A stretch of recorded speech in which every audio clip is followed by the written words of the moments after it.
మమ్మల్ని మిక్కిలిగా ప్రేమించిన మా దయగల తండ్రి, మమ్మలను శాశ్వతమైనటువంటి ప్రేమతో ప్రేమిస్తానని వాగ్దానములు చేసి, ఓ దేవా వాగ్దానం నెరవేర్చే దేవా మీకెంతో వందనములు స్తోత్రములు చెల్లిస్తూ వస్తుంటున్నాము నైనా. మీరు మహాగణుడు, మహోన్నతుడు, పరిశుద్ధుడు, నిత్యము యుగాయుగములకు నివసించే దేవుడు. అందరిని బట్టి మీకు స్తోత్రాలు వందనాలు చెల్లిస్తుంటున్నాను నాయన. ప్రేమగల ప్రభువా, నమ్మకమైన తండ్రి, మీ ఘననామాన్ని బట్టి మీకు స్తోత్రాలు వందనాలు చెల్లిస్తుంటున్నాం. అత్యున్నతమైన సింహాసనమందు ఆసనుడైన ఆ పరమ తండ్రి మీకు వందనాలు. 24 పెద్దలు, 4 జీవులు, కోటాను కోట్ల దేవదూతలు సదాకాలము పరిశుద్ధుడు పరిశుద్ధుడు పరిశుద్ధుడని పొగడబడుచున్న దేవా, ఈ ఘనమైన శ్రేష్టమైన అద్వితీయ సత్య నామును మరొక ప్రయాణం ఘనపరిచి కీర్తించి నాటుతూ నామనైనా దౌర్భాగ్యమైన లేని నిష్ప్రయోజకులు అనుమములను నియమించి దగ్గర ప్రభా మా పాపని ఆ కల్వర్సి త్యాగ కార్యమును దానికి మీరు చూపి ఏ మార్పులను బట్టి మీకు పాల్గొందనాలు చెల్లిస్తూ మా పాప పరిహారార్థమై చెల్లించి గొప్ప తండ్రి క్రయమును బట్టి స్తోత్రాలు ఏ మార్పులను బట్టి వందనాలు చేస్తుంటున్నాం. ప్రభా మీ వాక్యం రీతిగా ప్రభు భూమికి ఆకాశం ఎంత ఉన్నతముగా ఉన్నదో పాపులమైన దౌర్భాగ్యమైన తండ్రి ఎన్నిక లేని తండ్రి మానవుల పైన ప్రభు మీ కృప అంత అధికముగా ఉన్నందులకై మీకు చాలా మంది చెల్లిస్తుంటున్నాం. తండ్రి ఆ రీతిగా ప్రభు మానవులు మీ ప్రేమించి వేగల తండ్రి రాజ్యములు మీతో ఉండే ధన్యత ప్రభా ఈ లోకములో నన్ను మమ్మలను మీ స్వారూప్యంలోనికి సిద్ధపరుస్తూ వస్తున్న మీ జీవవాక్కును బట్టి మీకు స్తోత్రాలు వందనాలు చెల్లిస్తున్నాం. ప్రేమగల ప్రభా ఈ వెంకటాపుర ప్రాంతంలో ఒక దీపస్తంభముగా విశేషముగా తండ్రి మీరు ఏర్పాటు చేసుకున్న బట్టి మీకు స్తోత్రాలు వందనాలు చెల్లిస్తుంటాం. ప్రభా వార కార్యక్రమాలన్నింటిలో ప్రభా ఇంతవరకు చేస్తూ వచ్చి సహాయాన్ని బట్టి తండ్రి వారముగా ప్రభా మరి బైబిల్ స్టడీలో దాసుని ప్రభా దూరమైన కేఆర్ నగర్ కాలనీ దాసుని మీరు నడిపించిన స్తోత్రాలు వందనాలు. ప్రయాణంలో సహాయపడుతూ వచ్చినారు మీ దాసుని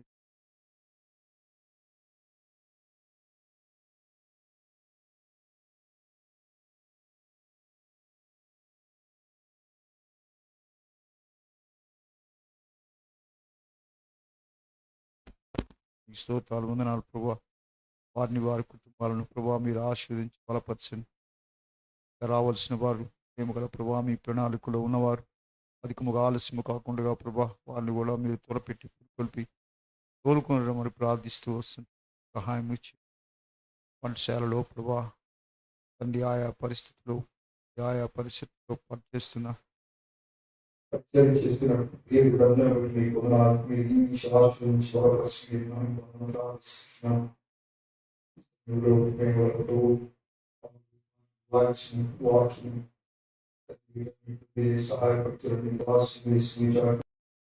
పాత్రలుగా మీరే వాడుకుంటూ రావాల్సిందిగా మీకే స్తుతి ఘనత మహిమ ప్రభావంలో ఆరోపిస్తూ వస్తుంటుంది.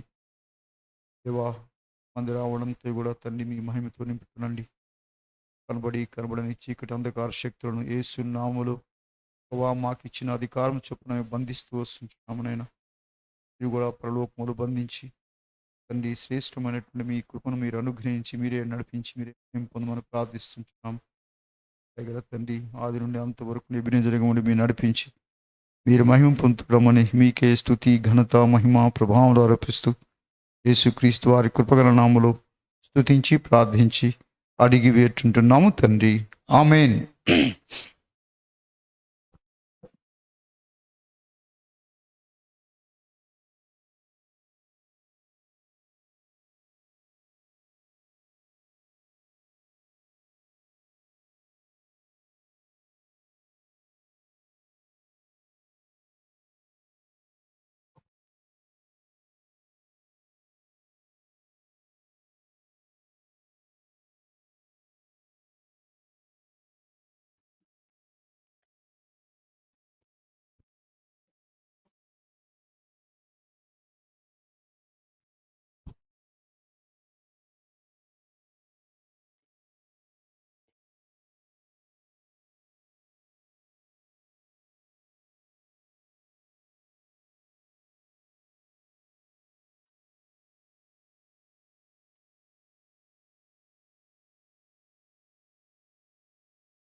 సంఖ్య 757. నీ సిలువే నాకు శరణు యేసు ప్రభు.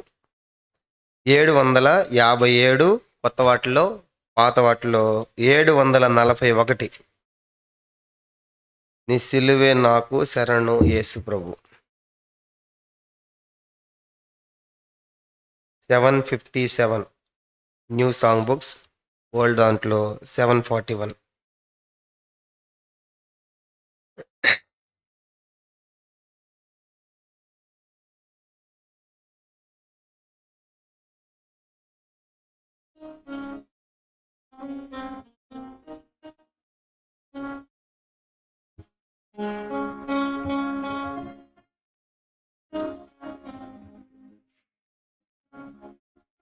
నీ సిలువే నాకు శరణు యేసు ప్రభు. నీ సిలువే నాకు శరణు యేసు ప్రభు. దొరిత దూరుడ నీ దరి చేరగా, దొరిత దూరుడ నీ దరి చేరగా, నాదు పాప శాపము దీర్చి, నాదు పాప శాపము దీర్చి, దరి చేర్చితివి కృపతో, దరి చేర్చితివి కృపతో. నీ సిలువే నాకు శరణం యేసు ప్రభు. నీ సిలువే నాకు శరణు యేసు ప్రభు. శాశ్వతముగా నన్ను ప్రేమించితివి, శాశ్వతముగా నన్ను ప్రేమించితివి. నీదు ప్రేమకు నేనే సాక్షిని, నీదు ప్రేమకు నేనే సాక్షిని. బలమగు నీదు కృపతో, బలమగు నీదు కృపతో. నీ సిలువే నాకు శరణం యేసు ప్రభు. నీ సిలువే నాకు శరణు యేసు ప్రభు. నా హృదయములో భారములెల్లను, నా హృదయములో భారములెల్లను, సిలువను చూడగా సమసిపోయెను, సిలువను చూడగా సమసిపోయెను. శక్తి గల నీ కృపతో, శక్తి గల నీ కృపతో. నీ సిలువే నాకు శరణు యేసు ప్రభు. నీ సిలువే నాకు శరణు యేసు ప్రభు. రక్తము కాచి మరణము గెల్చి, రక్తము కాచి మరణము గెల్చి, శత్రు సైతానును ఓడించి, శత్రు సైతానును ఓడించి, విజయమిచ్చితివి కృపతో, విజయమిచ్చితివి కృపతో. నీ సిలువే నాకు శరణం యేసు ప్రభు. నీ సిలువే నాకు శరణం యేసు ప్రభు. నీవు పొందిన బాధల వలన, నీవు పొందిన బాధల వలన, నిత్య సుఖంబులు సంపూర్ణముగా, నిత్య సుఖంబులు సంపూర్ణముగా పొందితి నీదు కృపతో, పొందితి నీదు కృపతో. నీ సిలువే నాకు శరణం యేసు ప్రభు, నీ సిలువే నాకు శరణు యేసు ప్రభు. యేసు నా సిలువను నే మోసి, యేసు నా సిలువను నే మోసి, ఇలాలో నిన్ను వెంబడించుటకు, ఇలాలో నిన్ను వెంబడించుటకు ధైర్యమిచ్చితివి కృపతో, ధైర్యమిచ్చితివి కృపతో. నీ సిలువే నాకు శరణం యేసు ప్రభు, నీ సిలువే నాకు శరణం యేసు ప్రభు. నీరాకడకై నిరీక్షించు, నీరాకడకై నిరీక్షించు, నిత్య కృపను నీ పొందితినంచు, నిత్య కృపను నీ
ప్రార్థన చేసుకుంటాం.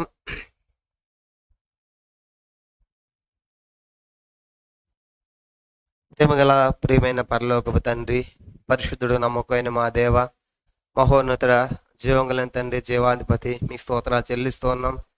ఇంతవరకు కూడా పాటల ద్వారా మీ నామాన్ని కనపరుచుకున్నందుకై స్తోత్రాలు. రాగలిగిన నీ ప్రియమైన ప్రజలను బట్టి మీ స్తోత్రాలు చెల్లిస్తూ ఉన్నాం. వారి వెంబడి వారి కార్యక్రమం మీరు మాకు ఇస్తున్నటువంటి ఈ బైబిల్ స్టడీ సమయాన్ని బట్టి స్తోత్రాలు ప్రభా. మరి యోధా రాజులు ముగించుకొని ఇశ్రాయేల్ రాజుల్లో కూడా మరి చివరి అంతంలోనికి తీసుకొచ్చినందుకై స్తోత్రాలు.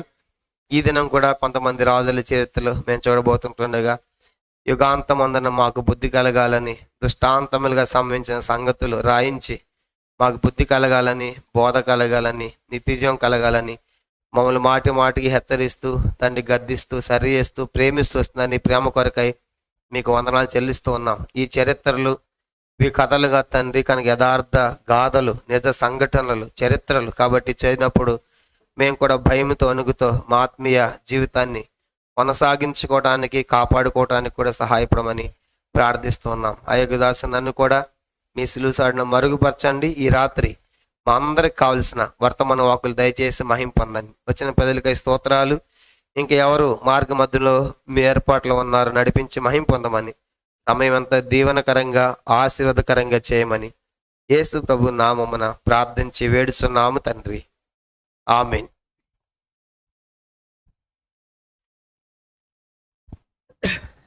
పిల్లరా, మనం ఇప్పటికి దాదాపుగా మరి ఇశ్రాయేలు రాజుల చరిత్రలో 15 మంది రాజుల చరిత్రలు మనం ఇప్పటి వరకు కూడా ధ్యానం చేశాము. 15 మంది రాజుల చరిత్రలు మనము ధ్యానిస్తూ వచ్చాము. ఈ దినం కూడా మరొక 2 రాజుల చరిత్రలు మనం చూడబోతున్నాం. మనం గమనించామంటే మొత్తము ఇశ్రాయేలు రాజులు వచ్చేసి ఎంతమంది అని చెప్పాము? 19 మంది రాజులు. కానీ ఇప్పటికి ఆల్రెడీ 15 మంది రాజులు మనం కంప్లీట్ చేసాం. ఈరోజు 16, 17వ రాజుల గురించి మనము చూడబోతున్నాం. 16, 17వ రాజు.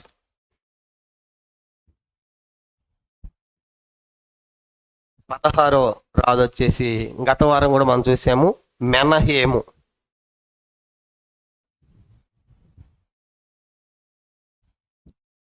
ఇశ్రాయేలు రాజుల్లో ఈరోజు మనము 16వ రాజు మెనహేము యొక్క చరిత్ర మనం చూడబోతున్నాం.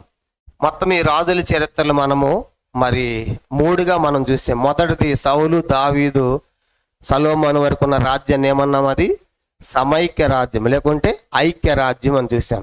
ఆ రాజులు ముగ్గురు కూడా మరి 40 సంవత్సరాలు పరిపాలించారు.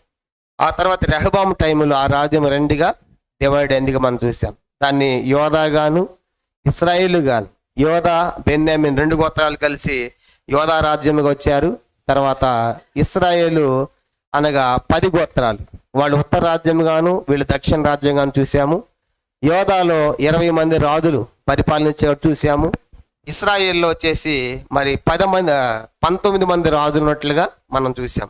కాబట్టి యోధా రాజులు ముగించాము. ఈ దినము మరి ఇశ్రాయేలు రాజుల్లో మనం ఉన్నాం. ఇశ్రాయేలు రాజుల్లో గత వారం కూడా మనం చూసాం. గత వారము మరి చూసిన రాజు షల్లూము రాజు. కనుక అతని గురించి మనం నేర్చుకున్న సత్యం ఏంటంటే, మనం ఏమి చేస్తామో అదే మన మీదకి వస్తుంది. కనుక ఏది విత్తుతామో దాన్నే కోస్తాము అనే విషయం కూడా గత వారం మనం చూసాం. కాబట్టి అతడు జకర్యాని చంపి కనుక రాజు అయ్యాడు. కనుక చివరికి అతను కూడా అలాగే చనిపోయినట్లుగా మనం చూస్తూ వచ్చాం.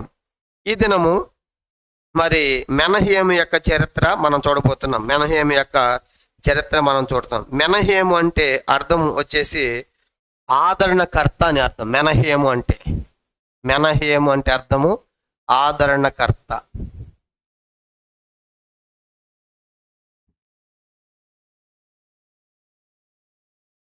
మెనహేము అంటే ఆదరణకర్త అని అర్థం.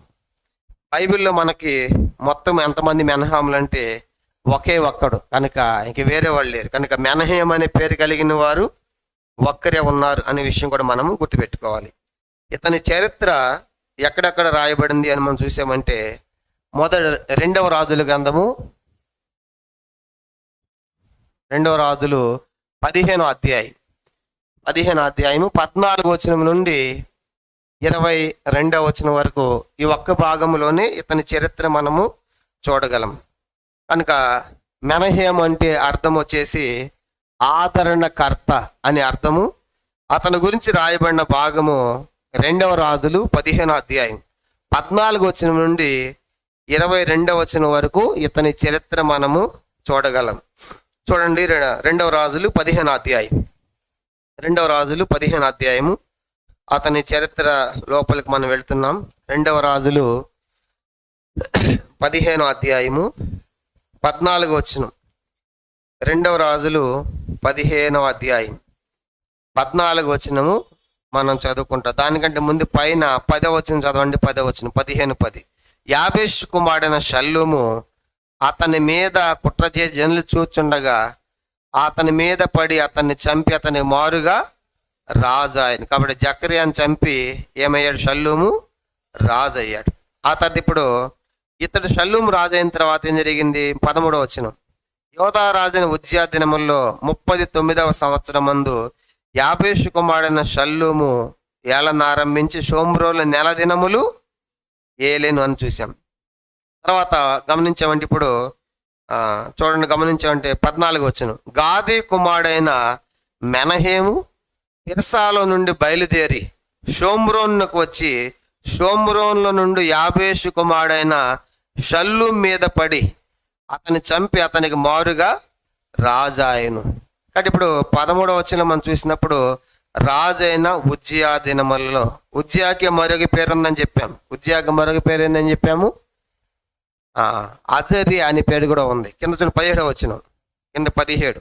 యోధా రాజైన అజర్యా ఏలుబడిలో. కాబట్టి ఉజ్జియాన అజర్యాన రెండు కూడా ఒకటి అనే విషయం మనము మరి ఉజ్జియా గురించి చెప్పినప్పుడు చూసాం. యోధా రాజుల్లో మర్చిపోయి ఉంటారు కానీ చాలా కాలమైంది కాబట్టి ఉజ్జియా అన్న అజర్యా రెండు కూడా ఒకటే. కాబట్టి పైన ఉజ్జియా ఉంది, కింద అజర్యా ఉంది. కాబట్టి మళ్ళీ కన్ఫ్యూజ్ కావద్దు. కనుక ఆ ఉజ్జియా దినాల్లో ఉజ్జియా మరి చాలా కాలం పరిపాలించాడని చూసాం. ఆ ఉజ్జియా దినాల్లో అక్కడేమో యోధా దేశాన్ని పరిపాలిస్తుంది ఎవరు? ఉజ్జియా. చెప్పండి, ఇది ఇస్రాయేలు కదా, ఇది ఇస్రాయేల్ అయితే ఇది యోధాను పరిపాలిస్తుంది ఉజ్జియా రాజు. ఇతనికే మరి ఒక పేరు అజర్యా అని కూడా మనం గుర్తుపెట్టుకున్నాం. ఇదేమో యోధా, ఇది ఇస్రాయేల్. ఇస్రాయేల్ ఏమో మెనహేము 16వ రాజు మెనహేము మనం చూస్తాం. ఇక్కడ మెనహేం టైంలో ఇక్కడ ఉజ్జియా పరిపాలిస్తూ ఉన్నాడు. ఇప్పుడు మెనహేము ఎట్లా రాజు అయ్యాడు అనే విషయం మనం చూసినప్పుడు చూడండి 14వ వచనం. గాదీ కుమారుడైన మెనహేము తిర్సాలో నుండి బయలుదేరి షోమ్రోనుకు వచ్చి షోమ్రోన్లో ఉండి యాబేషు కుమారుడైన షల్లూము మీద పడి అతన్ని చంపి అతనికి మారుగా రాజాయను. కాబట్టి మెనహేము గురించి మనం చూసామంటే మెనహేము పరిపాలించిన కాలం ఎంతకాలం అంటే 10 సంవత్సరాలు. చూడండి కింద 17వ వచనం. యోధా రాజైన అజర్యా ఏలుబడిలో 39వ సంవత్సరం మందు గాదీ కుమారుడైన మెనహేము ఇశ్రాయేలు వారిని ఏలనారంభించి షోమ్రోన్లో 10 సంవత్సరములు ఏలేను. కాబట్టి ఇతను పరిపాలించిన కాలం ఎంతకాలం పరిపాలించాడంట? 10 సంవత్సరాలు. కాబట్టి ఇతను మెనహేం అంటే ఆదరణకర్త అని అర్థము. కనుక బైబిల్లో మొత్తం మనకి ఒకే పేరు కలిగిన మెనహేం మనం చూసాము, ఒకటే పేరు ఉంది. ఇతను పరిపాలించిన కాలం ఎంతంటే 10 సంవత్సరాలు మాత్రం పరిపాలించాడు. 10 సంవత్సరాలు. ఒక విధంగా ఈ రాజుల్లో ఇతనికి ఇవ్వబడినటువంటి ఆధిక్యత గొప్పదే 10 సంవత్సరాలు అంటే. అయితే ఇతని తండ్రి పేరు కూడా ప్రస్తావించబడింది. చూడండి 14వ వచనం, 15:14లో గాదీ కుమారుడు అని రాయబడింది. ఎవరు కుమారుడు అంటే ఈయన గాదీ కుమారుడు. తండ్రి గాదీ, అతని కుమారుడే మెనహేం. ఇప్పుడు 14వ వచనం. తిర్సాలో నుండి బయలుదేరి షోమ్రోన్కు వచ్చి షోమ్రోన్లో ఉండి యాబేషు కుమారుడైన షల్లూము మీద పడి అతను చంపి అతనికి మారుగా రాజాయను. కానీ ఇప్పుడు ఇతడు ఎట్లా రాజు అయ్యాడంటే తనకు ముందున్నటువంటి రాజు షల్లూము మీద పడి అతన్ని చంపి రాజు అయ్యాడు. కాబట్టి ఇతను ప్రజలు ఎన్నుకోలేదు. కనుక ప్రజలు ఎన్నుకోలేదు, దేవుడు ఎన్నుకోలేదు. కనుక ఇతను ఎట్లా రాజు అయ్యాడంట? తనకు తానుగా. ఆ మధ్య చూసాం తాలిబాన్ ప్రభుత్వం, వాళ్ళు ఎన్నుకున్న తాలిబాన్ ప్రభుత్వాన్ని ఆఫ్ఘనిస్తాన్ వాళ్ళు ఎన్నుకోలేదు. వీళ్ళే వాళ్ళ మీద తిరగబడి కనుక వాళ్ళని ఇబ్బంది పెట్టి కాల్ చేసి వెళ్ళి దాన్ని స్వాధీనం చేసుకుని పరిపాలిస్తున్నారు. అంటే ఒక విధంగా ఆ ప్రజలకు ఆ ప్రభుత్వం అంటే ఇష్టము లేదు. అందుకే ఆ మధ్య చాలా మంది విదేశాలకు కూడా పారిపెట్టి మనం చూసాం. కనుక అందుకే వాళ్ళు ఫ్లైట్లు కూడా ఆపేశారు. కారణం ఏంటంటే ఎక్కడికి వెళ్ళడానికి వీల్లేదని చెప్పి. కారణం ఏంటి?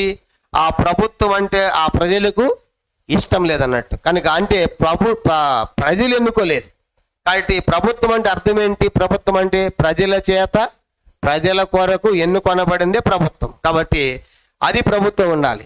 కానీ ఈ దినాలున్న ప్రభుత్వాలన్నీ కూడా ప్రజల చేత ప్రజల కొరకు ఎన్నుకోబట్ల. ఏమనుకు డబ్బు ఉందో డబ్బుని బట్టి, కులాన్ని బట్టి, ప్రాంతాన్ని బట్టి మనం చూసామంటే ఆ ప్రాంతం అంతా పలానా కులం వాళ్ళు ఉంటే అతను ఎమ్మెల్యే ఎంపీ అవుతాడనమాట. లేకపోతే అతను డబ్బు ఉంటే అతని అధికారంలోకి వస్తాడు. అతనికి బలం ఉంటే అలాగ వస్తున్నారు. ఈ దినాలు ఉన్న రాజకీయాలన్నీ కూడా డబ్బు మీద, కులం మీద, ఆ బలం మీద ఆధారపడి రాజ్యాలకు వస్తున్నారు. కనుక ఈ దినాలు ఉన్నట్టుగానే ఆ దినాల్లో కూడా మెనహేం చేసిన పని ఏంటంటే ఈ మెనహేమును ప్రజలేమి ఎన్నుకోలేదు. కనుక ప్రజలు ఎన్నుకోలేదు కనుక ఇతనే ఏం చేశాడంటే చంపి, కనుక అతన్ని చంపి ఇతడు రాజుగా ప్రకటించుకున్నాడు. తను తానే రాజుగా ప్రకటించుకున్నాడు. కనుక ఆ యొక్క తిర్సాలో నుంచి అనగా ఆ రాజధానిలో నుంచి షోమ్రోన్కి వెళ్ళాడు. ఆ షోమ్రోన్లో రాజు అయిన షల్లూము ఉన్నప్పుడు అతని మీద పడి అతను చంపాడు. అతను చంపి తనకు తానే రాజుగా ప్రకటించుకున్నాడు.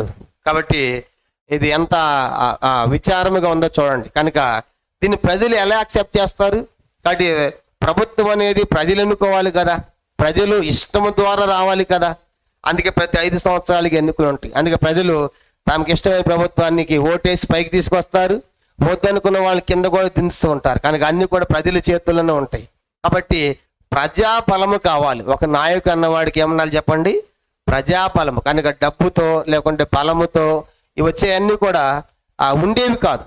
కనుక అందుకే బైబిల్లో కూడా మనం రాయబడి కిరీటము శాశ్వతము కాదు, కానీ తరతరములు ఉండదు. కనుక కాబట్టి మెనహేం అనేవాడు మనం చూసినప్పుడు ఇతడు ఒక అధికార కాంక్ష కలిగిన వాడిగా మరి ఒక అధ్యక్షమైన పదవి అంటే రాజు స్థానానికి వెళ్ళాలనే ఒక అధికార కాంక్ష కలిగిన వ్యక్తిగా మనం చూస్తాం. అందుకే అతను చంపి రాజు అవటం అంటే అతను ఎంత క్రూరుడో, తర్వాత అధికార కాంక్ష అతనికి ఎంతగా ఉందో మనం చూస్తా ఉన్నాం.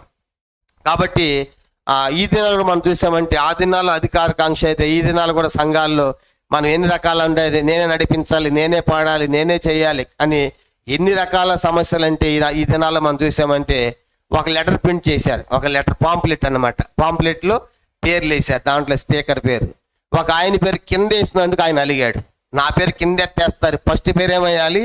ఫస్ట్ నాది ఉండాలి కదా. కాబట్టి నేను ఎంత పెద్ద స్పీకర్ని, కాబట్టి నా పేరు లాస్ట్లో పెట్టారు కాబట్టి నేను ఈ మీటింగ్ రానిపోండి. ఎట్లయిపోయారంటే నా పేరే ఉండాలి దాంట్లో. కనుక ఈ పాంప్లెట్లు లేకపోయినా పరలోకంలో జీవగ్రంథం ఉండాలి కదా. ఏ మాత్రం తగ్గించుకోవడానికి వీల్లేదు. కనుక ఇష్టపట్టలేదు జనాలు. కనుక ఎట్లయిపోయారంటే ఒక అధికార కాంక్ష. కనుక నేనే ఉండాలి, నేనే చెయ్యాలి, కనుక మేమే ఉండాలని అనేటువంటి ఆ తత్వం అనేది మంచిది కాదు. కాబట్టి ఇప్పుడు మెనహేం చేసిన పని కూడా ఏంటంటే ఇతడు ఒక అధికార కాంక్ష కలిగిన వాడిగా మనం చూస్తాం. ఈ అధికార కాంక్షతో ఏం చేశాడంటే రాజును చంపి తాను రాజుగా ప్రకటించుకున్నాడు. ప్రకటించుకుని ఇప్పుడు ఏం చేశాడంటే లోపలికి వస్తా ఉన్నాడు. చూడండి 15వ వచనం.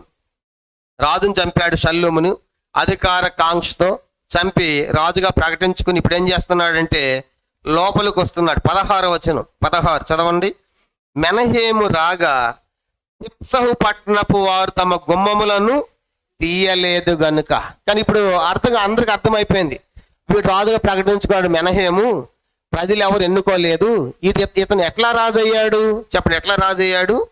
కత్తిపట్టి రాజు అయ్యాడు. కానీ కత్తిపట్టి చంపి రాజు అయ్యాడు కాబట్టి ప్రజలందరికి ఎవరికి కూడా ఇష్టము లేదు. అందుకే ఇప్పుడు అతను వస్తా ఉంటే ఏం చేయట్లేదంట? తలుపులు తీయట్లే. ఎందుకు తలుపులు తీయట్లేదు? నువ్వు మాకు రాజుగా వద్దు, కనుక నువ్వు ఎట్లా రాజు అయ్యావు? కనుక రాజుని చంపి రాజు అయ్యావు కదా, ఇలాంటి క్రూడు కదా, కాబట్టి నువ్వు మమ్మల్ని ఎలా పరిపాలిస్తావు అని చెప్పేసి ఆ ప్రజలు ఒక విధంగా తిరస్కరించినట్లుగా తలుపులు తీయలేదు. కనుక ఇది ఒక విధంగా అవమానం కదా. ఆ ప్రజలు నిన్ను వద్దన్నప్పుడు, ఇష్టపడినప్పుడు నేను వాళ్ళని పరిపాలించాలి అనేటువంటి ఆ కాంక్ష అనేది అది ఎంత కష్టమైంది. కాబట్టి అతను చేసిన పని ఏంటంటే వాళ్ళు షల్లూమును చంపి రాజుగా ప్రకటించుకుని లోపలికి వస్తా ఉంటే తిప్సహు అనే పట్టణపు వారు ఏం చేయాలంటే వాళ్ళ తలుపులు తీయలేరు. కాబట్టి ఇప్పుడు ఏం చేశాడంటే కత్తి పట్టి ఏం చేస్తున్నాడు చూడండి, అతడు వారిని అందరినీ హతము చేసి దొరికిన వాడిని దొరికిన చంపేశాడు. కనుక నాకు తలుపు తీరా, కాబట్టి ఇప్పుడు నేను ఎవరిని? రాజుని. కాబట్టి నేను రాజుని వస్తా ఉంటే నాకు ఎదిరించేవాడు ఎవడు ఉండటానికి వీల్లేదు అన్నట్టుగా కత్తి పట్టి దొరికిన వారందరినీ హతం చేశాడు. ఎందుకు హతం చేశాడు? అతను రాజుగా స్వీకరించలేదు కాబట్టి. కనుక ఎప్పుడైతే ప్రజలకు ఇష్టం ఉందో వాళ్ళు సంతోషంగా తలుపులు తీసి అతను ఏం చేసేవాళ్ళు, ఇష్టం ఉంటే రాజుగా స్వీకరించేవాళ్ళు. ఎందుకు స్వీకరించలేదు? నువ్వు ఎట్లా రాజు అయ్యావు? ఆ షల్లూమును చంపావు కాదు, నీకు అధికార కాంక్ష ఉంది కాదు, అధికార పిచ్చి ఉంది కాదు, కాబట్టి నువ్వు వాళ్ళు పరిపాలించడానికి వీలేదు అన్నట్లుగా వాళ్ళ యొక్క అయిష్టాన్ని తెలియజేస్తున్నారు తలుపులు తీయలేదంటే. కాబట్టి ఆ తలుపులు తీయలేదు కాబట్టి ఆ కోపముతో ఆ కక్షతో ఏం చేశాడంటే దొరికిన వారందరినీ కూడా చంపాడు. ఇదే నీ పరిపాలన? ప్రజలను చంపేదానిక నువ్వు రాజు అయ్యింది? రాజును చంపిందే ఒక తప్పు అయితే మళ్ళీ తిరిగి ప్రజలను కూడా చంపడం మొదలు పెట్టాడు. ప్రజలను చంపడమే కాదంట, ఇంకేం చేశాడు?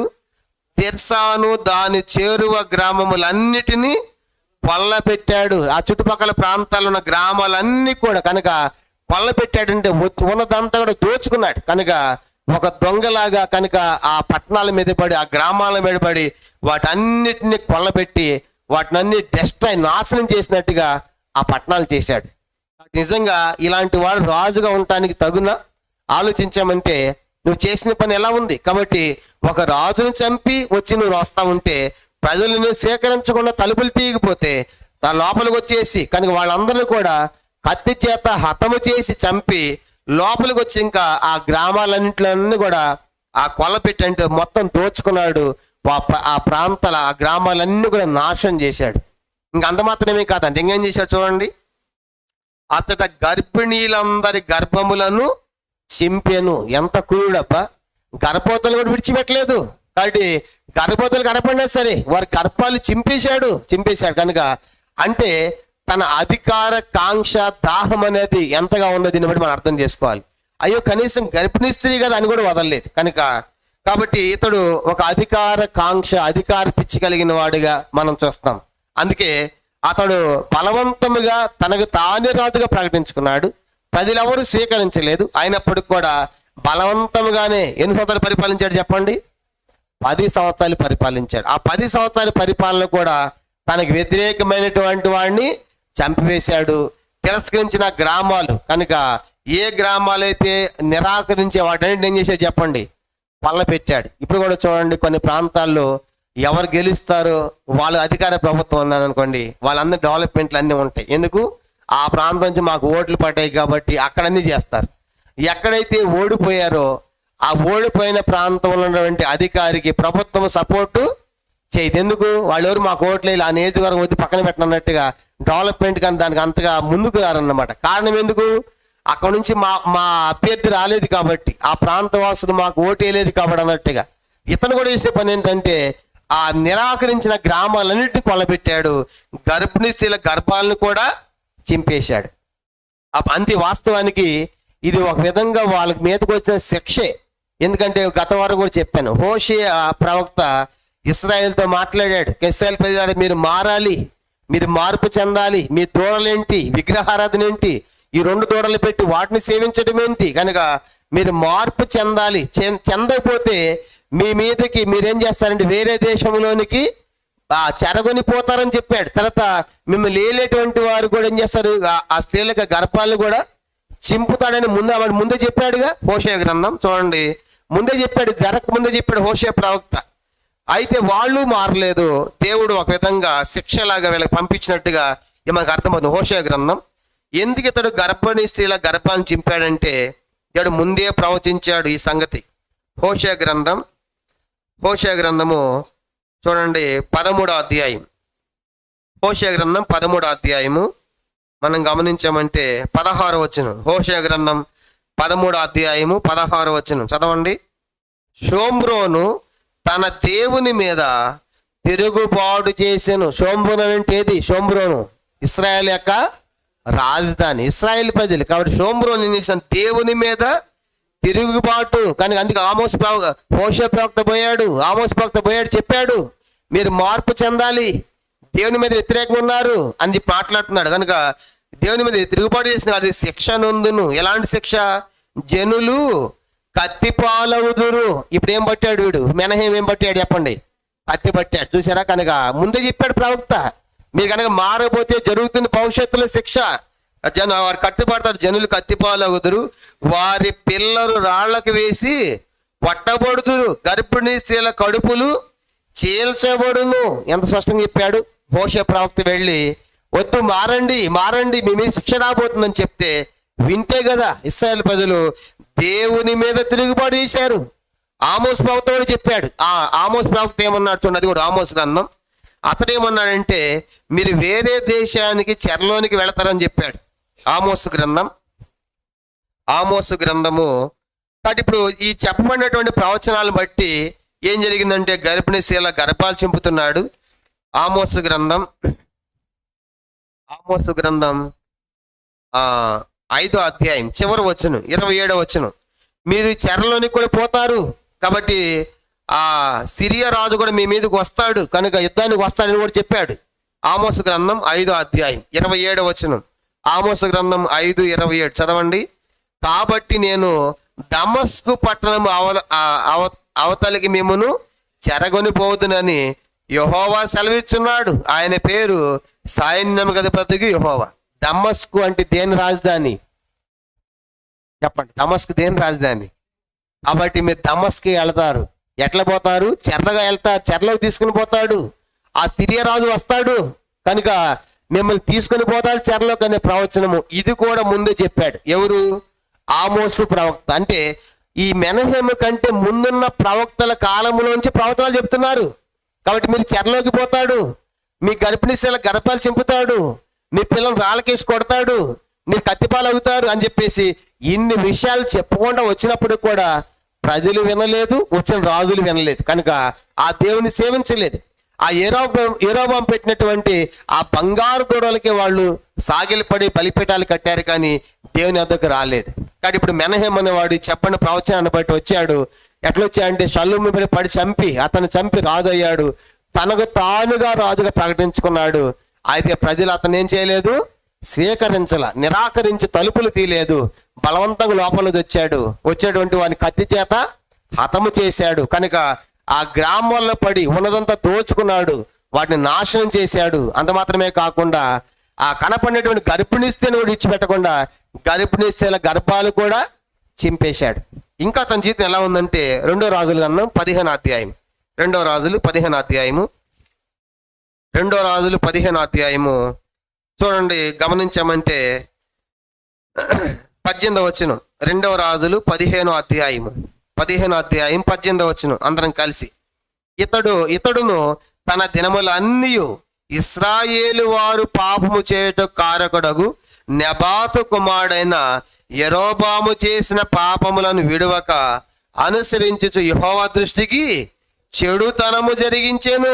కాబట్టి ఇవన్నీ చేయటమే కాదంట, నువ్వు రాజును చంపటమే కాదు, ప్రజలను చంపటమే కాదు, గ్రామాలు కొల్లబెట్టడమే కాదు, పిల్లలు రాళ్ళకేసి కొట్టడమే కాదు, గర్భిణీ స్త్రీల కడుపులు చెంపటమే కాదు, ఇవన్నీ చేస్తూనే ఇంకా ఏం చేసిన పని ఏంటంటే చెప్పండి, ఇతను ఏం చేశాడంట? యెరోబాము నియమించినటువంటి ఏర్పాటు చేసినటువంటి ఆ 2 బంగారు దూడలకు ఇతడు బలిపీఠాలు కొడుతూ కనుక పూజా కార్యక్రమాలు చేస్తూ పాపము చేస్తూ యెహోవా దృష్టికి చెడుతనము జరిగించాను. చెడుతనము జరిగించాడు. దేవుడు ఏమైనా చూస్తా ఉన్నాడు. కాబట్టి అందుకే దేవుడు ఎంతకాలం చూశాడు. ఇప్పుడు లేపాడు అశ్షూరు రాజును. కనుక అశ్షూరు రాజును చూడండి, కింద వచనము 19వ వచనం. ఇప్పుడు ఏం జరిగిందంటే అశ్షూరు రాజు వస్తున్నాడు. అశ్షూరు రాజు 19వ వచనం. అశ్షూరు రాజు అయిన పూలు దేశం మీదికి రాగా మెనహేము తనకు రాజ్యము స్థిరపడినట్లుగా పూలు చేత సంధి చేయించుకొనవలనని 2000 మణుగుల వెండి పూలునకు ఇచ్చెను. ఇలాంటి దుర్మార్గమైన కార్యాలు, క్రూరమైన కార్యాలు మెనహేము చేస్తున్నందుకు దేవుడు అశ్షూరు రాజును లేపాడు. వీని సంగతి చూసుకొని. కానీ ఇప్పుడు అశ్షూరు రాజు వచ్చాడు. అశ్షూరు రాజు పేరు ఏంటంట? పూలు. ఇతనికే మరొక పేరు తిగ్లత్ పిలేసెర్ అనే పేరు కూడా ఉంటది. కనుక ఇంకో దగ్గర తిగ్లసేర్ అనే పేరు కూడా ఉంటుంది. పూలు అన్న తిగ్లసేర్ అన్న రెండు కూడా ఒకటే అని గుర్తుపెట్టుకోవాలి. కనుక ఒక దగ్గర తిగ్లసేర్ అని ఉంటుంది, ఇక్కడేమో పూలు అని ఉంది. కనుక పూలుకే మరొక పేరు తిగ్లసేర్. కాబట్టి ఇతను వచ్చాడు. కనుక ఇతను వచ్చి ఏం చేశాడంటే ఈ ఇశ్రాయేల్ దేశం మీద దాడికి వచ్చాడు, యుద్ధానికి వచ్చాడు, దీన్ని ఆక్రమించుకోవాలని వచ్చాడు. వచ్చినప్పుడు వీరు యుద్ధం చేయకుండా మెనహేము యుద్ధం చేయకుండా ఏం చేసి చెప్పండి, అతనితో సంధి చేసుకున్నాడు. అయ్యా నీతో సమాధాన పడతా, నీ కింద ఉంటా, నన్ను మాత్రం సింహాసనం మీద కూర్చోబెట్టు, నీకేం కావాలో చెప్పిస్తా, కాబట్టి నీ కింద పని చేస్తా, రాజుగా మాత్రం నేనే ఉంటా అని చెప్పేసి యుద్ధం చేయకుండానే సరెండర్ అయిపోయి లొంగిపోయి అతని కింద పని చేయటానికి ఇష్టపడి పన్ను కట్టడానికి కనుక లేకుంటే సుంకం కట్టడానికి ఇష్టపడుతున్నాడు. అందుకే ఇప్పుడు ఆ పూల్ రాజు ఏమని సందేశాడంట, పూల్ రాజు వచ్చినప్పుడు మెనహేము తనకు రాజ్యము స్థిరపరుచినట్లుగా చూసారా, అది కావాలి సింహాసనం. వీనికున్న మనసులో అంత ఏంది, ఆ సింహాసనం మీద ఉండాలి. కాబట్టి ఎవడు ఎట్లా ఉన్నా పర్వాలేదు, ప్రజలు ఏమైపోయినా పర్వాలేదు, కాబట్టి నేను మాత్రం సింహాసనం మీద ఉండాలి, నేను మాత్రం పరిపాలించాలి. అందుకే ఇప్పుడు ఆ పూల్ రాజుతో సంధి చేసుకుంటున్నాడు, నాకు రాజ్యం అయితే కావాలి, నీకేం కావాలి చెప్పిస్తా అని అన్నాడు. అతను ఏం కోరాడంట, 2000 మనుగుల వెండి. 2000 మనుగులు ఎంత డబ్బు అంది. కాబట్టి 2000 మనుగులు అంటే ఎంత డబ్బు. ఈరోజు కూడా చూస్తూ ఉంటే ఎలక్షన్స్ వస్తూ ఉంటే పంచుతున్నారు, కోట్లు పంచుతున్నారు. కాబట్టి ఈ మధ్య మనం చూస్తూ ఉన్నాం. కనుక సుప్రీంకోర్టు కూడా ఎలక్ట్రల్ బాండ్స్ అని కూడా ఏం చేసిందంట, మొత్తం కూడా రద్దు చేసింది, కానీ రాజ్యాంగ విరుద్ధమని.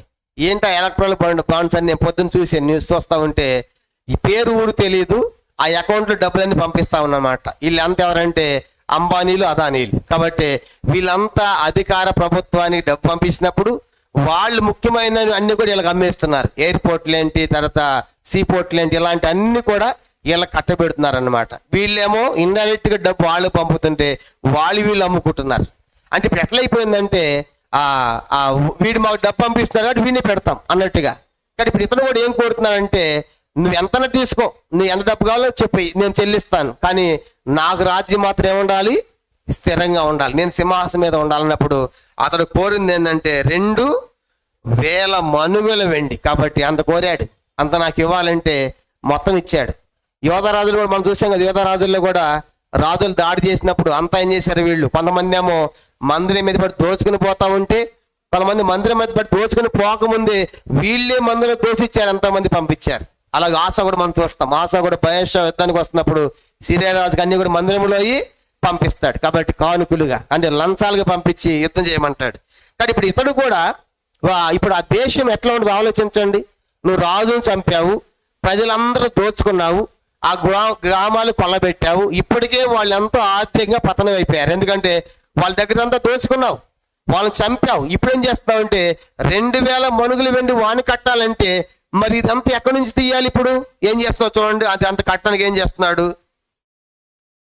2000 మనుగుల వెండి పూలు కుదుర్చుకున్నాడు. ఇప్పుడు అది ఎట్లా తీస్తున్నా అంటే 20వ వచనం, మెనహేము ఇశ్రాయేలు భాగ్యవంతులైన గొప్పవారిలో ప్రతి మనిషి యొద్దను 50 తులముల వెండి వసూలు చేసి ఈ ద్రవ్యమును అషూరు రాజులకు ఇచ్చాను గనుక అషూరు రాజు దేశమును విడిచి వెళ్ళిపోయాను. కానీ ఇప్పుడు ఈ డబ్బు అంతా ఎట వసూలు చేశాడంట చెప్పండి, ఎట వసూలు చేశాడు.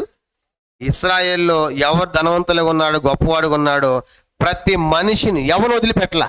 ప్రతి మనిషి కూడా ఏం చేశాడంట, 50 తులముల వెండి ఇవ్వాలి. నువ్వు 50 తులము, నువ్వు 50 తుల, నువ్వు 50 తుల అని మొత్తాన్ని కూడా చేసి చెప్పండి.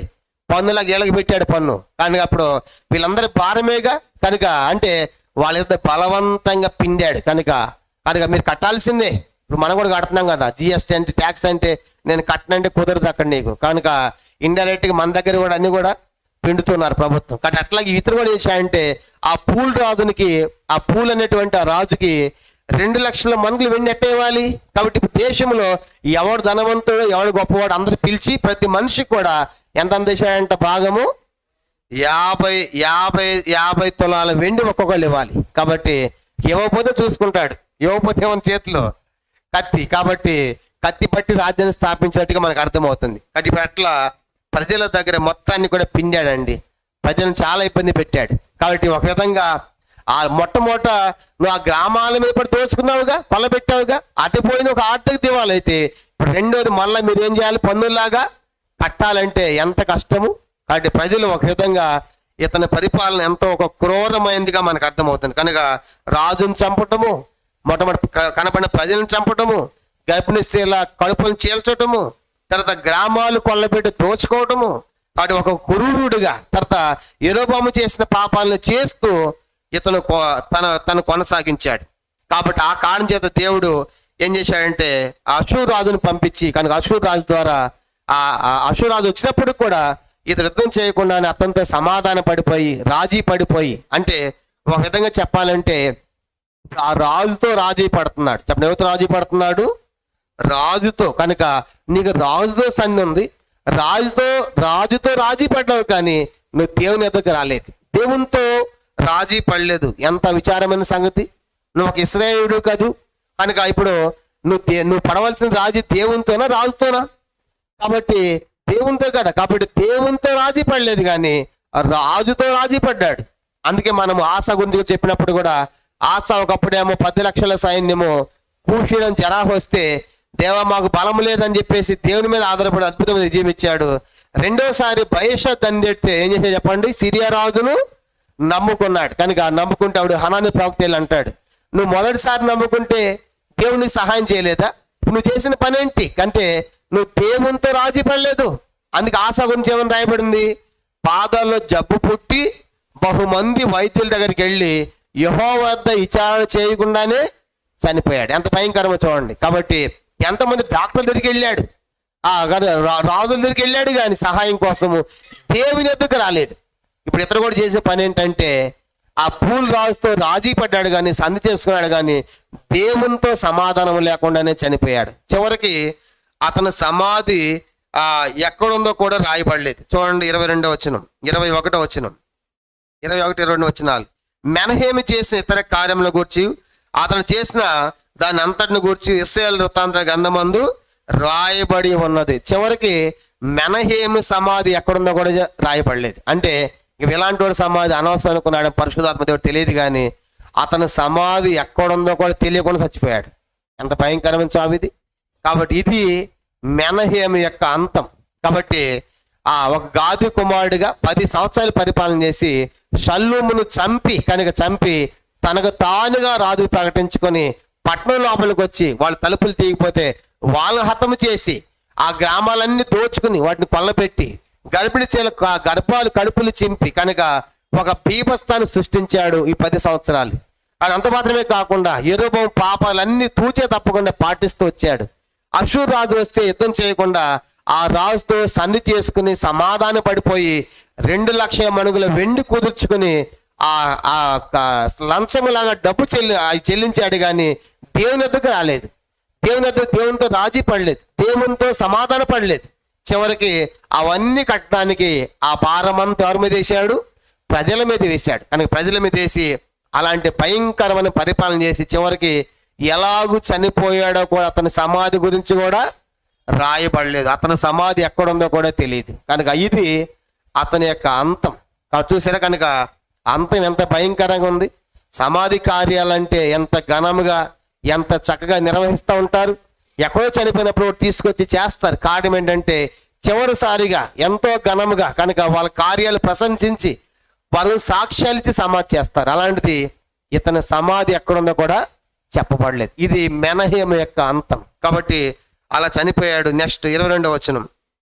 మెనహేము తన పితరులతో కూడా నిద్రించిన తర్వాత అతని కుమారుడైన పెకహ్యా అతనికి మారుగా రాజాయను. కానీ ఇప్పుడు మెనహేములో నేర్చుకోవాల్సిన ఒక సత్యం ఏంటంటే రాజులతో రాజీ పడ్డాడు, కానీ దేవునితో రాజీ పడలేదు. అది విచారం. కాబట్టి మనం నేర్చుకోవాల్సిందంటే మన ఎన్ని పొరపాట్లు ఎన్ని తప్పిదాలు ఉన్న దేవుని వద్దకు వచ్చి మనం దేవునితో సంధి చేసుకోవాలి, దేవునితో సమాధాన పడాలి, దేవునితో రాజీ పడాలి. కనుక అలాగే దేవునితో కుదుర్చుకున్నప్పుడు ఎంత బాగుంటుంది అతని జీవితం. కాబట్టి ఇతడు పూలు రాజుతో సంధి చేసుకుని కుదుర్చుకుని రాజీ పడ్డాడు, కానీ దేవుని వద్దకు రాకుండానే సమాధి కూడా ఎలా ముగించాడో తెలియకుండానే చనిపోయాడు. ఇది మెనహేము యొక్క చరిత్ర. ఇప్పుడు అతని కుమారుడు నెక్స్ట్ రాజు అయ్యాడు. అతని పేరేందంట పెకహ్యా. కాబట్టి ఈ రాజును కూడా మనం ఈరోజే కంప్లీట్ చేసేద్దాం, చిన్న చరిత్రలే కాబట్టి రెండు. ఈరోజు 17వ రాజు కనుక ఇశ్రాయేలు యొక్క 17వ రాజు పెకహ్యా.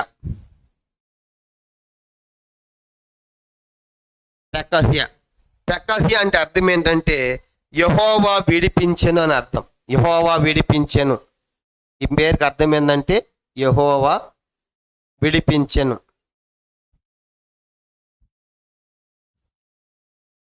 యెహోవా విడిపించెను అని అర్థం. బైబిల్లో మనకి ఒకే పెకహ్యా అనే పేరు కలిగిన వాళ్ళు కూడా ఒక్కళ్ళే ఉన్నారు కనుక పెకహ్యా అనే పేరు కూడా ఒక్కడే ఈ పేరు కలిగినట్టుగా మనం చూస్తాం బైబిల్లో. కాబట్టి ఇంకా మరొకళ్ళు ఎవరు లేరు, ఇశ్రాయేల్ రాజు అని రాసుకోవాలి, ఒకే ఒకడు ఇశ్రాయేల్ రాజు. ఇతని చరిత్ర 2వ రాజుల గ్రంథము 2వ రాజులు 15వ అధ్యాయం 23 నుంచి 26 వచనాల్లో ఇతని చరిత్ర మనం చూడగలం. ఇతడు ఇశ్రాయేలుకు 17వ రాజు. ఇశ్రాయేల్ 17వ రాజు పెకహ్యా. పెకహ్యా అంటే అర్థం ఏంటంటే యెహోవా విడిపించెను అని అర్థం. కనుక యెహోవా విడిపించెను అని అర్థం. ఇతడు పరిపాలించిన కాలం వచ్చేసి 2 సంవత్సరాలు. 2 సంవత్సరాలు పరిపాలించాడు కనుక ఈ పేరు కలిగిన వాళ్ళు ఒక్కలే ఉన్నట్లుగా మనము చూస్తాం. అలాగే బైబిల్లో 2 సంవత్సరాలు పరిపాలించిన వాళ్ళు ఇంకా చాలా మంది ఉన్నారు కనుక ఈ 2 సంవత్సరాలు పరిపాలించిన లిస్టులో మనకి నాదాబు కనపడతాడు. నాదాబు 2వ రాజు, అతడు కూడా 2 సంవత్సరాలే. బయెషా, అతడు కూడా బయెషా కాకుండా కింద ఇంకా అహజ్యా, అతడు కూడా 2 సంవత్సరాలే పరిపాలించాడు. తర్వాత ఈ పెకహ్యా కూడా. కాబట్టి 2 సంవత్సరాలు పరిపాలించిన వాళ్ళు మనం చూసినప్పుడు మనకి 2 సంవత్సరాలు పరిపాలించిన వాళ్ళు నాదాబు కనపడతాడు. నాదాబు 2 సంవత్సరాలు. ఏలా కూడా 2 సంవత్సరాలు. అహజ్యా వీళ్ళంతా కూడా 2 సంవత్సరాలు. ఈ లిస్టులోనే చేరేటతడు కూడా 2 సంవత్సరాలు పరిపాలించిన వారు మనకు కనబడుతున్నారు. అయితే ఇతని చరిత్ర మనం చూసినప్పుడు 15వ అధ్యాయము 23వ వచనం నుంచి 26వ వచనం వరకు రాయబడింది. చూడండి, 2వ రాజుల గ్రంథము 15వ అధ్యాయం 2వ రాజులు 15వ అధ్యాయము 23వ వచనం. 2వ రాజులు 15:23. యోధా రాజైన అజర్యా ఏలుబడిలో, నా చెప్పాను అజర్యా అంటే ఎవరని చెప్పండి. అజర్యా అంటే కాబట్టి ఇక్కడేమో అజర్యా ఉన్నాడు యోధా దేశానికి. ఇప్పుడు మెనహేము చనిపోయాడు. నెక్స్ట్ అతని కుమారుడు పెకహ్యా రాజు అయ్యాడు. పెకహ్యా టైంలో కూడా ఇక్కడ రాజు ఎవరు? అజర్యానే. కాబట్టి అజర్యా ఎన్నో సంవత్సరాలు దాన్ని పరిపాలిస్తుంది? 50వ సంవత్సరం. ఎన్నో సంవత్సరం అంట అజర్యా? అప్పటికి అజర్యా పరిపాలన ఉండి ఎంతకాలం అయింది? 50వ సంవత్సరం. కనుక 50వ సంవత్సరం మొత్తము అజర్యా పరిపాలించిన కాలం ఎన్ని సంవత్సరాలు? 52 సంవత్సరాలు. కాబట్టి ఇప్పుడు 52 సంవత్సరాలు పరిపాలించాడు ఇతను. అప్పుడు ఆల్రెడీ 50వ సంవత్సరంలో ఉన్నాడు. యోధా దేశాన్ని 50వ సంవత్సరం వెళ్తా ఉన్నాడు. ఇక్కడ 50వ సంవత్సరం వెళ్తున్నప్పుడు పెకహ్యా రాజ్యానికి వచ్చాడు. రాజ్యానికి వచ్చి ఎన్ని సంవత్సరాలు పరిపాలించాడు ఇతడు? 2 సంవత్సరాలు. చాలా మంది కింద వచ్చిన యోధా రాజైన అజర్యా ఏలుబడిలో 50వ సంవత్సరం మందు మెనహేము కుమారుడైన పెకహ్యా షోమ్రోన్లో ఇశ్రాయేలు వారిని ఏలన ఆరంభించి 2 సంవత్సరములు ఏలేను. కాబట్టి ఎన్ని సంవత్సరాలు పరిపాలించాడంటే ఇతడు? 2 సంవత్సరాలు. ఇతడు 2 సంవత్సరాలు పరిపాలించాడు. అయితే ఇతనికి ఉన్నటువంటి ఒక మైనస్ కనుక, లేకుంటే ఒక బలహీనత ఏంటంటే 25వ వచనం. 25 చదవండి. 25. ఇతని కింద అధిపతియు రెమల్య కుమారుడైన పెకహు కుట్ర చేసి తన యొద్దనున్న గిలాదీడైన 50 మందితోనూ అర్గోబుతోనూ అరీహేనుతోను కలుసుకొని షోమ్రోనులోనున్న రాజనగర్లోని అంతఃపురమందు అతన్ని చంపి పెకహ్యాకు మారుగా రాజాయను. కాబట్టి ఇతని దగ్గర పనిచేసేవాడే, ఇతని కింద అధిపతి. కాబట్టి వాని పేరు ఏందంట? రెమల్య కుమారుడైన పెకాహు. చెప్పండి, ఎవరన్నా దాని పేరేంటి? పెకాహు.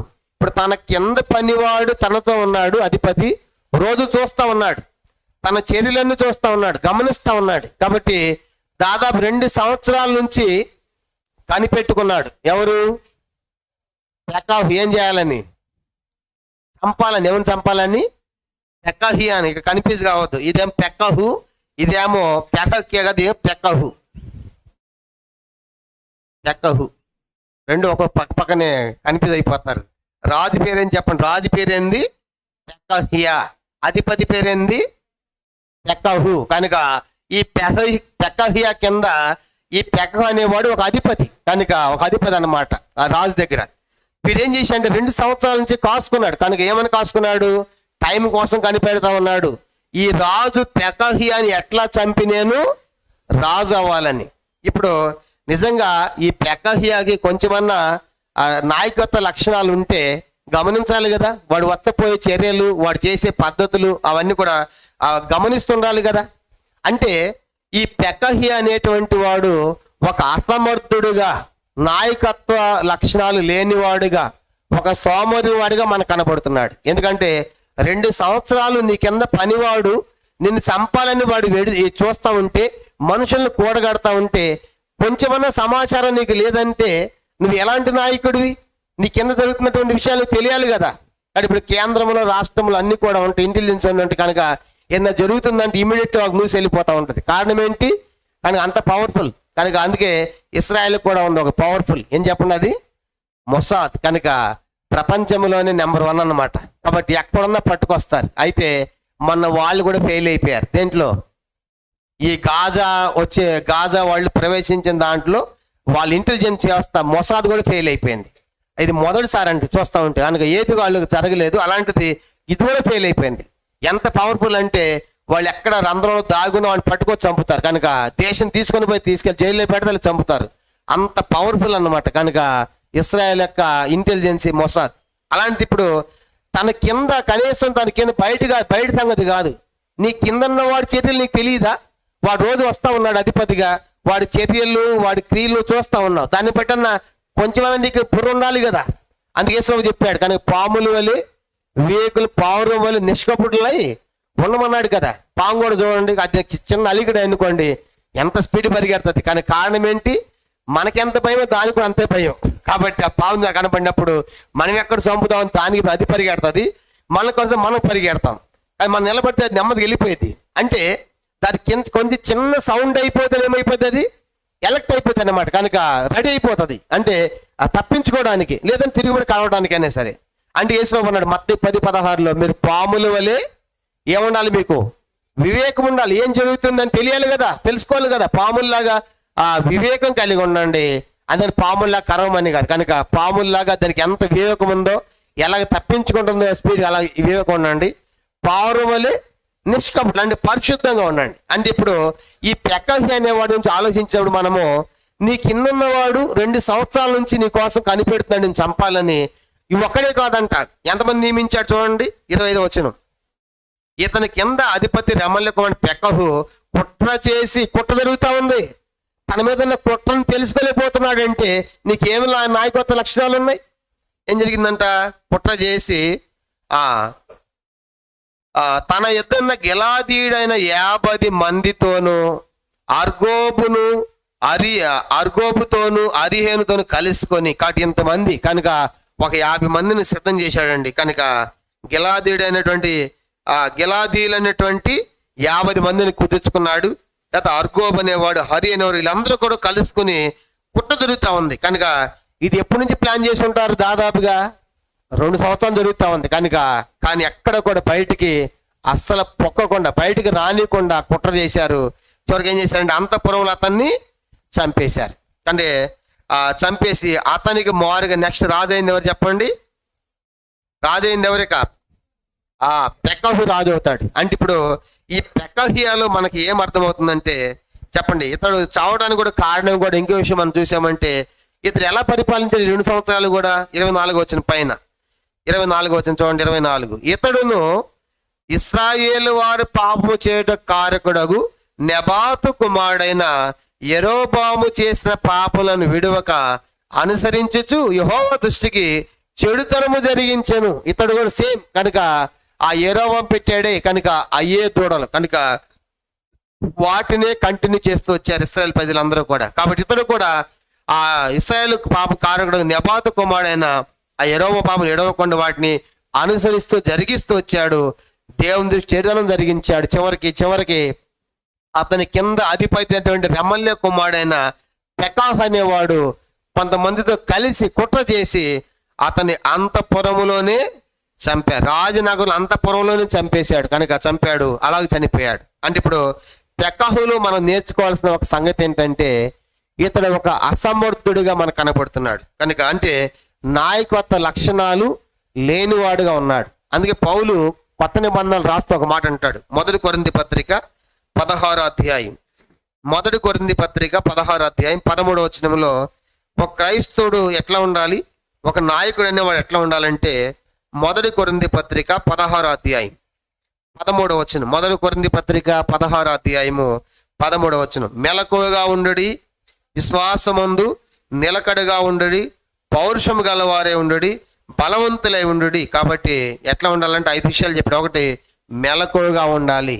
2, విశ్వాసమందు నిలకడగా ఉండాలి. 3, పౌరుషం గలవారు ఉండాలి. 4, బలవంతులై ఉండాలి. 5, చేసే కార్యాలన్నీ కూడా ప్రేమతో చేయాలి. కానీ ఇప్పుడు ఇతరుల మెలకువ లేదు, ఒక పౌరుషము లేదు, ఒక విశ్వాసం కూడా లేదు. అంటే మనకేమర్థం అవుతుందంటే పెకహి అనేటువంటి వాడు ఒక అసమర్థుడిగానే మిగిలిపోయాడు. నీ కింద ఉన్నటువంటి వాడు కుట్ర చేసి జరుగుతూ ఉందంటే సింహాసనం మీద ఉండి నువ్వెంత అసమర్థుడిగా ఉన్నావు. కాబట్టి ఒక సరైనటువంటి నాయకత్వ లక్షణాలు లేనివాడిగానే మనకు కనబడతాడు. చివరికి ఇతడు యెరోబోయాము యొక్క పాపములను అనుసరించాడు. అంటే ఆ బంగారు దూడలను ఇతడు కూడా సేవిస్తూ వచ్చినట్టుగా మనం చూస్తాం. కాబట్టి ఇప్పుడు యెరోబోయాము దూడలు చేయకముందు దూడలు ఇంకెక్కడ మొట్టమొదటి మనకు కనపడతాయి చెప్పండి, ఎక్కడ కనపడతాయి? బేతేలు దానిలో యెరోబోయాము పెట్టాడు కనుక ఈ రాజ్యం విడిపోయిన తర్వాత పెట్టాడు. దానికంటే ముందు దూడలు ఎక్కడున్నాయి? ఐగుప్తులోనా? ఇంకా ఐగుప్తు దాటిన తర్వాత ఐగుప్తు అంటే ఎదురు ఐగుప్తులు పూర్తిగా అక్కడ ఉన్నారు కాబట్టి అది వదిలేసేయండి. ఐగుప్తు వచ్చిన తర్వాత నిర్గమాకాండంలో మోషే ఎక్కడికి పోతాడు? సినాయి పర్వతం మీద పోతే నిర్గమాకాండం 32 అధ్యాయం అనుకుంటా. అని పోతే కింద వాళ్ళందరూ ఏమన్నారు? అహరోనుతో కలిసి ఆ మోషే అనేవాడు ఏమయ్యాడో మాకు తెలియదు, కాబట్టి ఇప్పుడు మాకేం చేయాలి? ఇప్పుడు ఆర్జను ఒక దేవతం చేయాల్సింది అన్నాడు. ఇప్పుడు అహరోనుకి అర్థమైపోయింది, అమ్మ వీళ్ళు కానీ ఇప్పుడు దేవతం చేయకపోతే వీళ్ళు ఇప్పుడు మొట్టమొదటి నన్ను చంపుతారని చెప్పేసి భయపడి మీ చెవులకు ముక్కులు అన్నీ ఏం చేయండి దాంట్లో అగ్నిలో ఏమన్నాడు. అవన్నీ బంగారం అని తీస్తే ఏమైపోయిందండి? ఒక తోడైపోయింది. దాన్ని ఎత్తుకుని తినుకుంటా తాక్కుంటా కనుక గెంతుకుంటా ఆడుకుంటా నిర్గమకాండంలో ఇదే మన దేవత, ఇదే మన ఐగుప్తులో విడిపించిందని అక్కడ ప్రారంభమైన తోడ మనం చూసామంటే నిర్గమకాండం ఒకసారి చూద్దాం. నిర్గమకాండం 32వ అధ్యాయం. నిర్గమకాండం 32వ అధ్యాయము 4వ వచనం. నిర్గమకాండం 32:4 వచనం మనం చూసినప్పుడు దాన్ని పట్టుకున్నారు కనుక ఇంకా వదిలితే నిర్గమకాండం 32వ అధ్యాయము చూడండి 2వ వచనం నుండి. నిర్గమకాండం 32వ అధ్యాయం 2 నుంచి. అందుకు అహరోను మీ భార్యలకును మీ కుమారులకును కుమార్తెలకు చెవులను బంగారు పోగులను తీసి నా ఎద్దకు తండ్రిని వారితో చెప్పగా 3వ వచనం. ప్రజలందరూ తమ చెవులను బంగారు పోగులను తీసి అహరోను వద్దకు తెచ్చిరి. అతడు వారి యొద్ద వాటిని తీసుకొని పొగరుతో రూపము ఏర్పరిచి దానిని పోత పోసిన దూడగా చేసిన. అప్పుడు వారు ఓ ఇశ్రాయేలు, ఐగుప్తులో నిన్ను రప్పించిన నీ దేవుడు ఇదే అనిరి.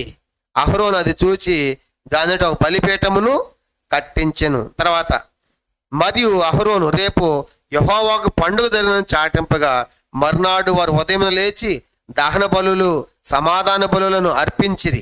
అప్పుడు జనులు తినుటకును త్రాగుటకును కూర్చుండి ఆడుటకును లేచిరి. ఇది 1 కొరింథీ 10వ అధ్యాయంలో పౌలు రాస్తాడు. కాబట్టి ఇప్పుడు ఇక్కడ వచ్చింది దూడలు. కాబట్టి అహరోను భయపడిపోయి వీళ్ళు ఏం చేస్తారని చెప్పి భయపడి ఏం చేశాడు? నెక్స్ట్ ఒక దూడను తయారు చేశాడు.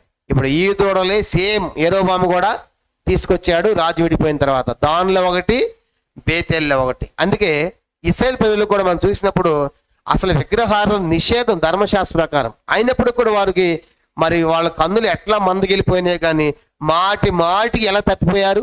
ఎంతమంది ప్రవక్తలు చెప్పారు, ఎంతమంది ప్రవక్తలు పంపించాడు దేవుడు వాళ్ళని మార్పు చెందాలని. కానీ మార్పు చెందల.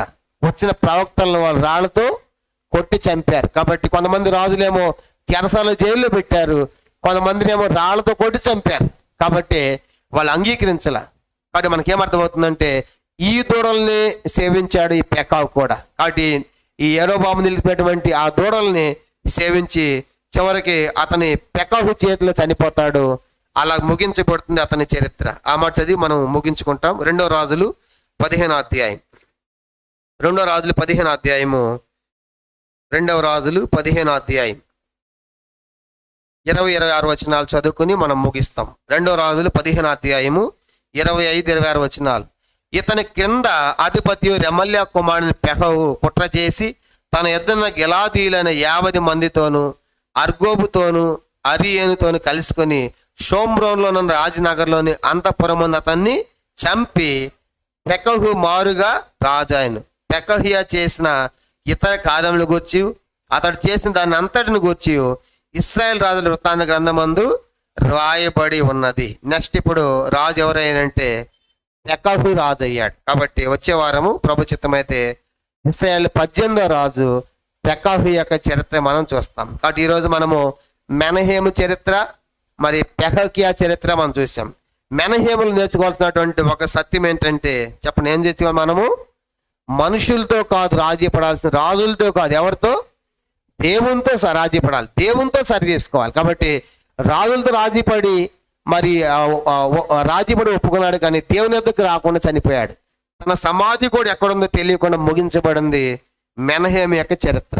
ఇప్పుడు పెకహియాలో మనం చూసినప్పుడు నీ కింద ఉన్నటువంటి వాడే 2 సంవత్సరాల నుంచి కుట్ర చేస్తూ ఉంటే, మనుషులందరూ కూడా వాడు కలుపుకొని కుట్ర చేస్తూ ఉంటే, ఆ కుట్ర నీకు తెలియలేదంటే నువ్వు ఒక అసమర్థుడమైన నాయకుడు, నాయకత్వ లక్షణాలు లేనివాడు కనబడుతున్నాడు. ఒక అసమర్థుడిగానే చివరికి ఆ కింద ఉన్న అధిపతుల చేతిలోనే చనిపోయాడు. కాబట్టి పెకహియాలాగా మనము ఎలా ఉండాలంటే అవివేకంగా ఉండకూడదు, వివేకం కలిగి ఉండాలి, కనుక పౌరుషం కలిగి ఉండాలి, మెలకుగా ఉండాలి. ఒక నాయకుడిలాగా. క్రైస్తవులు అంటే ఎవరంటే, క్రైస్తవుడు ఒక నాయకుడు.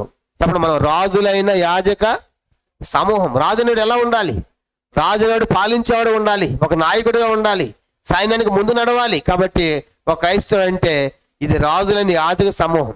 కాబట్టి మనము అలాంటి నాయకత్వం అంటే ఏదో సంఘాల్లో పరిపాలించాలని కాదు, కానీ ఆత్మీయ జీవితంలో ఒక రాజుని యాజక సమూహముగా దేవుని కొరకు మనము జీవించాలి. అలాగే ప్రభు మరి మెనహేములాగా మనం మనుషులతో రాజులతో కాకుండా దేవునితోనే రాజీపడి సమాధాన పడినట్లుగాను, తర్వాత పెకహియాలాగా అసమర్థులుగా కాకుండా మనము మరి సమర్థులుగా, అంటే ఒక రాజులని యాజక సమూహములాగా మనం ఉండాలి. అందుకే పౌలు కొరింథీయులకు రాస్తూ అంటాడు, మేము అపాయములో ఉన్నను ఉపాయము లేని వారము కాము. కాబట్టి ఒక మంచి ఉపాయం ఉండాలి కదా. కాబట్టి అందుకే పౌలు ఎన్ని పరిస్థితులు ఉన్నా అన్ని పరిస్థితుల్లో అన్ని విధంలాగా ఉంటాడు.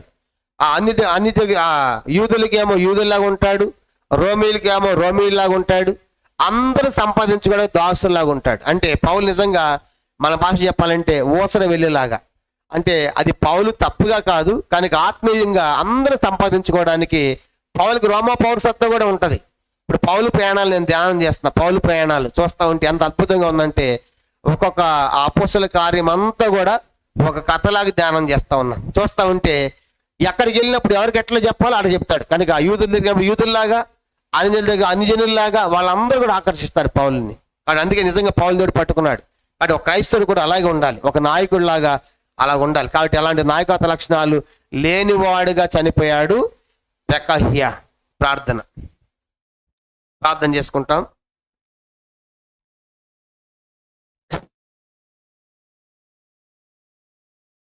పరలోకమందున్న మా తండ్రి, పరిశుద్ధ దేవ, మహోన్నతుడ, జీవగల తండ్రి, జీవాధిపతి, మీకు స్తోత్రాలు చెల్లిస్తూ ఉన్నాం. నీ ప్రియ కుమారుడు, మా ప్రభును, మా రక్షకుడైన యేసు ప్రభువారి శ్రేష్టమైన నామపేట స్తోత్రాలు. ఈ దినం ప్రభా మరి ఇశ్రాయేల్ యొక్క 16-17 రాజులు, తండ్రి మెనహేము పెకహియా యొక్క చరిత్రలు మేము చూసాం. దయలు మా తండ్రి, మెనహేము తండ్రి మరి షల్లూమును చంపి రాజయ్యాడు.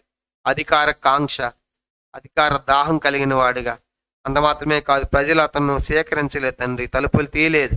అందుకు కాను వాళ్ళని కత్తితో చంపాడు. వాళ్ళ గ్రామాల మీద పడి వాటిని దోచుకున్నాడు, కొల్లపెట్టాడు. గర్భిణీ స్త్రీల గర్భాలు చింపివేశాడు. ఎంతో బీభత్సాన్ని సృష్టించాడు 10 సంవత్సరాలు.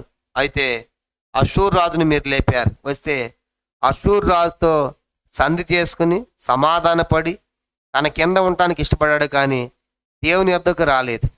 దేవునితో రాజీ పడలేదు. అతనితో రాజీ పడి తనకు రాజ్యము స్థిరంగా ఉండాలని ధైర్యం అతన్ని 2 లక్షల మణుగుల వెండి కూడా కుదుర్చుకున్నాడు.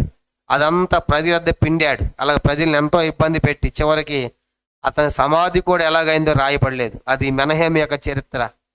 మా జీవితంలో మేము కూడా రాజులతో మనుషులతో కంటే మొట్టమొదట దేవునితో సమాధాన పడాలి. యేసు యొక్క రక్తము పలస్తి మొదటి పత్రిక 22:24 వచ్చాలు రాయబడింది. మీ రక్తం చేత సంధి చేశారు, తండ్రితో మమ్మల్ని కలిపారు, ఐక్యపరిచారు. కాబట్టి ప్రతి విశ్వాసి కూడా, ప్రతి పాపి కూడా దేవునితో సమాధానపడి విశ్వాసగా మార్పు చెందాలని మీరు కోరుతున్నారు. కాబట్టి మా జీవితంలో మేము కూడా ప్రతి చిన్నదానికి కూడా దేవునితో రాజీపడి సరి చేసుకుని సంధి చేసుకుని జీవించాలని ఇచ్చిన ఆత్మీయ పాఠంకై స్తోత్రాలు. ఆ రీతిగా పెకహ్యా యొక్క జీవితం చూసినప్పుడు 2 సంవత్సరాల నుంచి కుట్ర జరుగుతూ ఉందంటే అది తెలియకుండానే జీవించాడు. ఒక అసమర్థుడిగా, ఒక సోమరిగా, నాయకత్వ లక్షణాలు లేనివాడుగా, తన తండ్రి ఎంత యాక్టివ్గా ఉన్నాడు మెనహేము, తను ఎలా చంపాడు షల్లూమును, అలాంటి యాక్టివ్నెస్ ఉద్యమం తితనులు లేదు తండ్రి.